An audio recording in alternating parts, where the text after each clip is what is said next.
School खत्म होने के बाद जियांग जॉन काफी उदास बैठी होती है, जिसे उदास देखकर शाओ तो पूछती है कि क्या हुआ। तो वो कहती है कि आज मैं एक लड़की से मिलके अपने आइडल के कॉन्सर्ट में जाने वाली थी, पर अगर मैं उससे कांटेक्ट नहीं कर पाई तो वो मुझे फैन ग्रुप से निकाल देगी। तो तब शाओ तो उसे अपना फ़ोन दे देती है। जियांग जॉन काफ़ी खुश हो जाती है। वहाँ दूसरी तरफ लिंग चाओ का फ्रेंड उसे अपने साथ जाने का कहता है, तो चाओ शाओ को मैसेज करता है कि मैं कहीं जा रहा हूँ तो तुम घर चली जाना। पर शाओ तो मैसेज नहीं पढ़ पाती क्योंकि उसने अपना फ़ोन जियांग जॉन को दे दिया था। शाओ तो जब अपनी साइकिल लेने के लिए बाहर जाती है तो वो वहाँ देखती है कि चाओ की साइकिल गिरी हुई है और वहाँ कुछ ब्लड के ड्रॉप्स और 3 पत्ते भी गिरे हुए हैं। तो वो सोचने लगती है कि जियांग जॉन ने उसे बताया था कि 3 लोगों का एक गैंग है जो अपना काम करने के बाद निशानी के तौर पर ब्लड के ड्रॉप्स और 3 पत्ते छोड़ देते हैं। ये सोचकर तो शाओ तो परेशान होने लगती है और चाओ को ढूंढने निकल जाती है। वो हर तरफ उसे ढूंढने लगती है पर चाओ उसे कहीं नजर नहीं आ रहा होता। वहीं चाओ घर पहुंच चुका था, जहां दोनों के मॉम डैड गेम खेलने लगते हैं और वो लिंग चाओ को भी साथ खेलने के लिए कहते हैं। पर चाओ जब घर में शाओ को नहीं देखता तो वो उसे कॉल करता है, पर कॉल जियांग जॉन उठाती है और उसे बताती है कि शाओ ने अपना फ़ोन उसे दिया है। चाओ उससे पूछता है कि क्या तुम्हें पता है कि स्कूल के बाद शाओ कहाँ गई है। तो वो कहती है कि उसे नहीं पता। लिंग चाओ शाओ के लिए काफ़ी परेशान होने लगता है, पर वो घर वालों को कुछ नहीं बताता और उन्हें कह देता है कि वो अपनी दोस्त के घर पढ़ने गई है और फिर उसे ढूंढने निकल पड़ता है।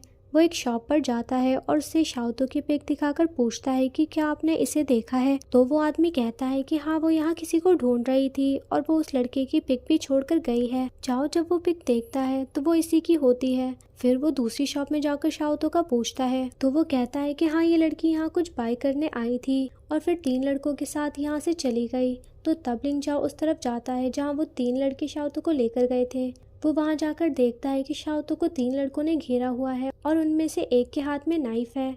तभी चाओ ईंट उठाकर पीछे से उन्हें मारने ही वाला होता है कि तभी फौरन से शाओ तो चाओ बोल पड़ती है। इन सब के बाद पता चलता है कि वो लोग तो इससे अपने पैसे मांग रहे थे, क्योंकि शाओ ने उनका बर्गर गिरा दिया था। उसके पास देने के लिए पैसे नहीं होते, क्योंकि जब वो चाओ को ढूंढ रही थी तो उसने देखा था कि एक शॉप पर एक के साथ एक फ्री ड्रिंक मिल रही थी।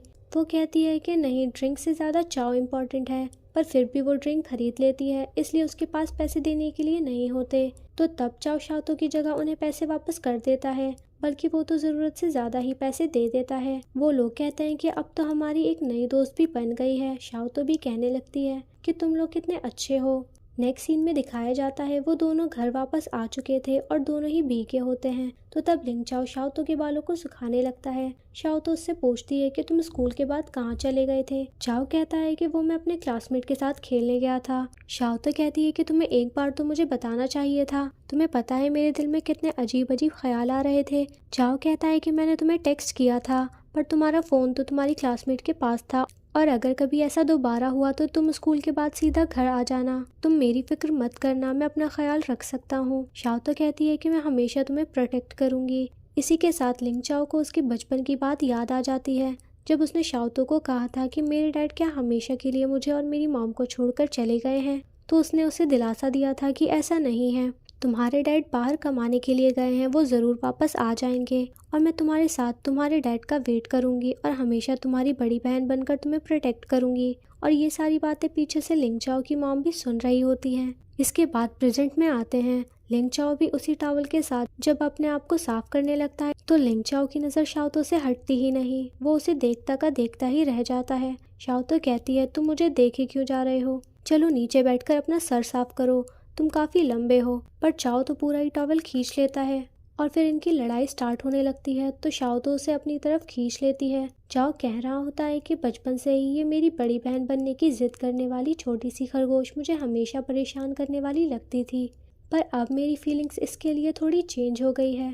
एपिसोड के एंड में हमें बताया जाता है कि लिंग चाओ को किसी ने किडनैप नहीं किया था, बल्कि इत्तेफाक से चाओ के साइकिल के पास पेंट के डब्बे में से कुछ रेड ड्रॉप्स गिर गए थे, जिसे शाओ ने ब्लड समझ लिया था और पत्ते भी अपने आप गिर गए थे। और फिर इसी सीन के साथ एपिसोड एंड हो जाता है।